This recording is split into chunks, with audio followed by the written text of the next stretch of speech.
मित्रांनो, मला सांगताना खूप दुःख होतंय की आपल्या महाराष्ट्रात जो काही प्रकार चाललाय कोल्हापूरमध्ये अतिशय निंदनीय प्रकार चाललाय. ती महादेवी उर्फ माधुरी, जी गावात 25 वर्ष राहिली, वाढली, मोठी झाली. तिला गावातल्या लोकांनी खाऊ-पिऊ घातलं, तिच्यावर प्रेम केलं. ती गावात कोणालाही तिच्यापासून त्रास झाला नाही. आज जर अंबानीने तिला महाराष्ट्राच्या बाहेर गुजरातला नेले, याच्यापेक्षा कुठली दुःखाची गोष्ट असेल आपल्या महाराष्ट्रासाठी आणि आपल्या मंत्र्यांसाठी. सगळ्यात मोठी दुःख म्हणजे हे मंत्र्यांचं आणि ते एकदम असं निंदनीय प्रकार चाललाय आणि यांना पैशाचा माज आलाय का काय हेच कळत नाही.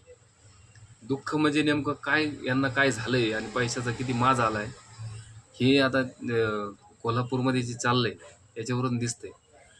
तुम्हाला सांगायचंय म्हणजे की जर त्या गावाविषयी जर अशी कुठली गोष्ट होती आणि सरकार जर त्याच्यात कुठलंही लक्ष घालत नाही, आज अशी परिस्थिती प्रत्येक गावावर आल्याशिवाय राहणार नाही. असा त्यांचा जो माज आहे का तो प्रत्येकाला त्रास झाल्याशिवाय राहणार नाही. कुठलीही गोष्ट बघा तुम्ही, त्यांनी कोल्हापूरचा जो ज्योतिबाचा हत्ती नेला त्याचं काय केलंय. मला एक विशेष वाटतंय की हे सगळं सामान्य माणूस का सहन करतो आणि का सहन करावा.